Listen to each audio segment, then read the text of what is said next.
Richard, thank you so much for speaking to us today. How's it going? It's a slog. You know, the long days, I think the longest days are over. Now we just have the voting process and bringing it to a culmination in the assembly. So we got these are the 2 voting days, today and tomorrow, Thursday, Friday. So I think most of the hard work's been done. Okay. But there'll still be debates. There'll still be discussions. Brilliant, okay. And we don't know we haven't even started voting on the motions yet, so we'll see what happens here. So, we're going to kind of angle this like kind of an inside track to the FSC. You've been here since the beginning, since the very first Yeah, I General started Assembly. working on the FSC stuff in November of 1990, believe it or not. And I had just returned from about 4 years working in Costa Rica.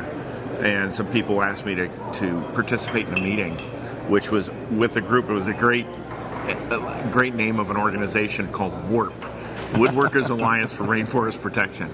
And that was where the FSC concept was initially kind of cooked up.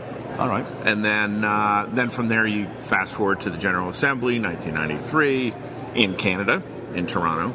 And I was a co-chair of the original Principles and Criteria Working Group and presented them at the GA for approval. Been in it the whole, and I'm a forest auditor, so I still like doing that. So you work for Rainforest Alliance. Can you just to step back a little bit? What do they do? So Rainforest Alliance has been around for a little over 25 years. It's a nonprofit organization. It's a global organization with the headquarters originally registered in the beginning in New York City, New York, but with offices in places like Indonesia, Bolivia, Ghana, Canada, and Europe.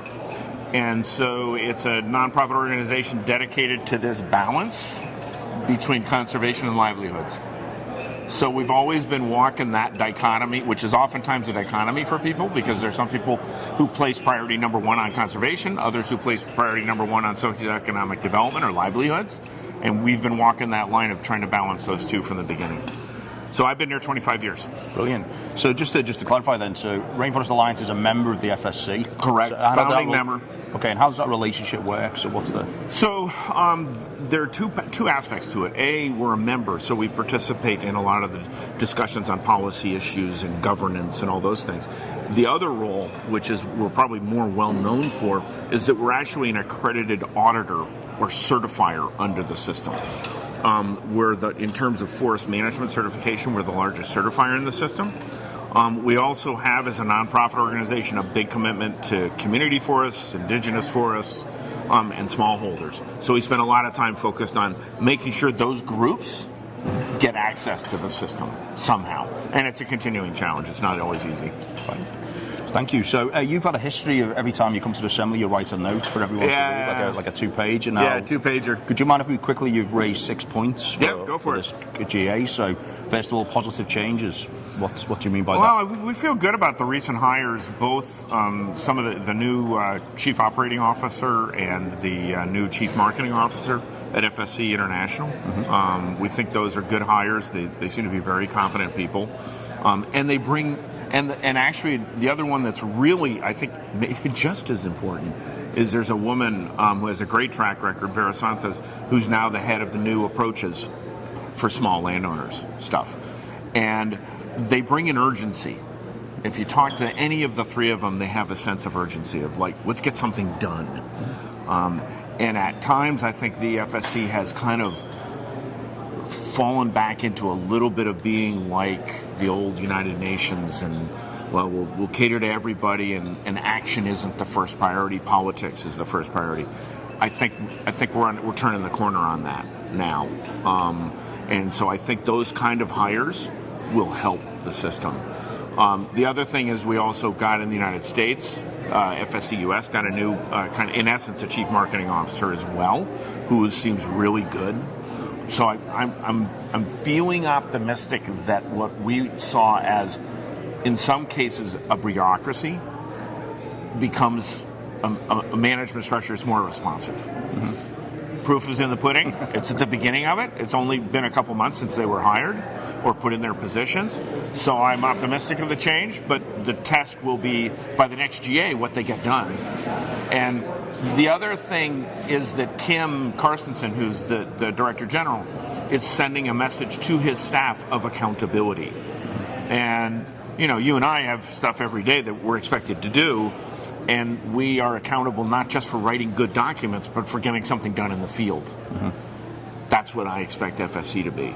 And I don't think that's been strong enough. Yeah. And I think we're getting in a better position because of the kind of people being hired that they have that urgency. So I'm optimistic there. And another key hire is Michael Maris, isn't he? He's the first technology officer. He's the first technology officer, and we've gotten, FSC's kind of been a little bit behind the curve, and we still see some things here, like, an app that doesn't really work too great for the actual General Assembly itself.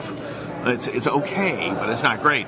But I think, and the use of technology, which is something you've got a lot of background and experience in, the FSC needs to get into what I'd refer to as the real 21st century on this stuff. And it's done explorations. It hasn't been sitting still completely, but it just hasn't gotten as practical and as aggressive as it could have been. And I think there's opportunity with technology to do a lot of things in terms of improving audit procedures, particularly on the forest management side, and also processing information. One of the continuing concerns is, and when you go to the companies that support the FSC, a lot of times they're saying, how do I know the FSC's generating positives? And a lot of times the information isn't there. Mm-hmm. So can we somehow create a system wherein information from audits, forest management audits, flow into that impact piece, so we get a better sense of how the FSC is doing in changing stuff on the ground? Yeah. So it sounds like some positive changes ahead. I think so. I think so. But again, proof's in the pudding. Let's see how they perform. Okay, so strategic implementation is point 2. Yeah, we now have a strategy, and we have an implementation plan, which we did not have before at the last GA. It was only in process, but now it's culminated. And so now one of the things that we've had, I would say, is a scattering, a lot of scattered ideas that would be manifest in motions at the General Assembly, but there wasn't a focus to them. So now what's interesting is when you present something you want to see change in the system, you have to tune that to the strategy. That's the expectation of FSC, and that's exactly what should be done. So I think, and the board seems to be living and breathing it. The other thing that is may not come out as clearly to some people is that, and this is important for the learning, the new approaches stuff that Vera Santos is focused on, is the board has very specifically mandated her to do out-of-the-box thinking. Let's not get stuck in old things. Let's not just because we did it before doesn't mean that it's the right thing to do now. So, and that's part of the strategy. So now let's get some new. We've got a number of ideas we're bringing to the table that we want to see change and improvements. So let's move on with those. Yeah. Point 3. So you've got the benefits of being certified. Now a lot of concessions out there are not certified by FSC. Yeah. So what is the benefit to them to be certified? Yeah. If they get certified, you got what I would refer to are largely 2 main pieces of benefit. One is the benefit of the marketplace, potentially able to sell products, enter the market. I think market access is more important than premiums, but sometimes people are smart enough to get premiums. Mm-hmm. You have to be a good business person to get that, but it's market access in many cases. In other words, there are buyers that are prioritizing buying FSC. And they won't, in some cases, they just won't even buy from you unless you're FSC. So that market access piece is, I think, really important. The second piece, which was when the FSC, a lot of people talk about the FSC as a market instrument. Well, it's not just a market instrument. It's also recognition for people doing good management. Yeah. Whether that's for the market or that's just for the employees or the local communities. So the recognition piece is something that good operations and this tended to happen historically. This has tended to happen in a big way with the first certificates in each country. So they're the first ones to get a certificate. They then feel proud that they were able to get that certificate. I don't think the FSC's delivered on the market side of the equation the way it can, but with this new team of people coming on board, I think we may have the tools to do that. And I think there's a real opportunity to use social media, video, stuff like this, to tell the better story of what FSC is trying to do. We got to get it in bite-sized pieces that in social media people will listen to. They're not going to listen to 30, 40-minute diatribes. They just won't do that anymore. So you got to see how you reduce this stuff to kernels of 3 to 5 minutes that people can get a real sense of what the FSC is trying to do. Got it. Word you were quite excited about the other night was calibration. So. Yeah, I get it's a continuing. It's something I sometimes get a little tired of harping on. We will sometimes. So we audit forestry operations. We get audited as auditors by the FSC system as to whether we're delivering on what we're supposed to do. And then you have all the stakeholders out there, and then you have the FSC offices around the world. And sometimes there are a series of key issues where they might not be on the same page. You know, in Canada we have a dynamic around caribou and trying to maintain viable populations of caribou and the herds that cross across the country. Well, the FSC at times has not been clear what the expectations are with all of those different parts of the system, that here's our consistent expectation on caribou management or free, prior, and informed consent. What does that mean? Well, if the stakeholders and the auditors and the certified operations don't have a common understanding of what that means, then we got a problem, and we create more problems. Yeah. So it's really, and by calibration I mean getting people in a room, and you got to do it on a regular basis, and say, we're running into this challenge out in the field. How are you on the same page? What's your expectation? Is your expectation the same as mine? It's the same as his or hers. You know, we've got to get better calibrated. Yeah. So the frequency of the GA, is that sufficient enough? You think it's like every 3 years, isn't it? No, I think the GA is kind of a cool event, to be honest. I mean, the way I characterize it is the first 3 days is chaos, and I'm kind of like dazed and confused. And up until last night, I was dazed and confused, and now I'm beginning. You know, I have more clarity on what we're going to be voting on, and there's lots and lots of discussions and negotiations, etc. What I think we learned in this last 3-year cycle, FSC started to do regional meetings, and I think that those were extremely productive. So I think that what FSC should be doing is annually having a regional meeting, except for the year where you have the GA. Got it. Maybe early in that year, if we do it at the same time period as now, like October, November of the year, maybe there still is another meeting earlier in the year of the same year as the GA just to prep for it, because that's going to just make the GA better. But annual meetings on a regional level, and by the way, of the members, and by the way, also have calibration meetings either before or after those meetings, so that there's kind of just a more formal, ongoing process of calibration and discussion with the members on the key issues out there. Okay. So point 5 was enhancing markets.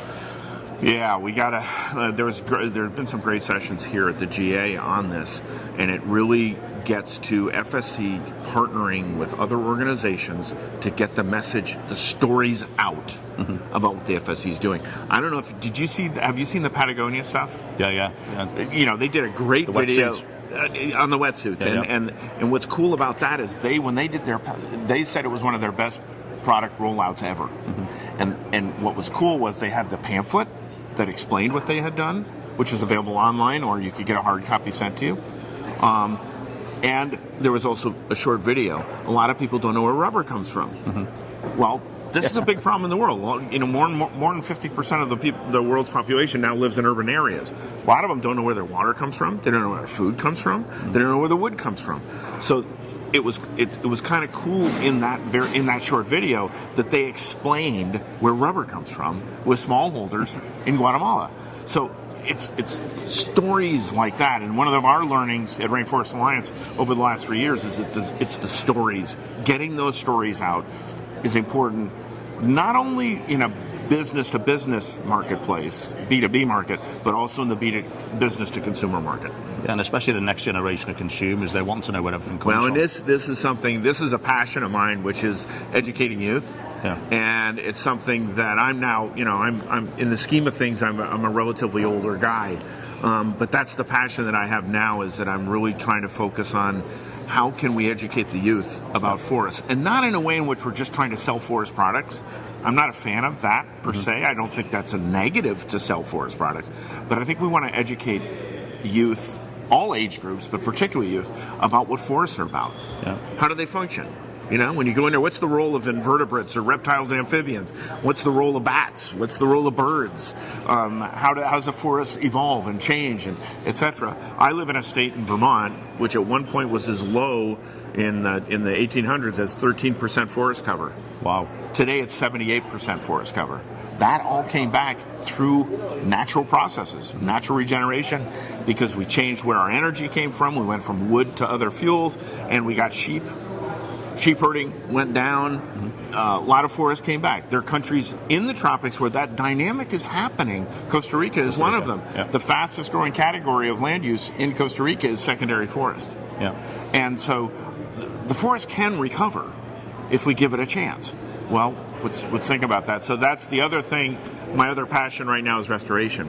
And we'll have a motion on that later today or tomorrow, which is motion number 19. Which I very strongly support, because I think FSC has to plant the flag to say FSC cares about restoration. Got it. So the final point, embracing. So what I think one of my concerns has been that the FSC has been doing this now for 25 years. Basic, just about 25 years, because it was established in '93 formally. And we've been doing auditing for 25 years in a lot of places. Well, we have 72 criteria in the FSC system. Do we need to keep auditing all 72 of those in every location? I don't think so.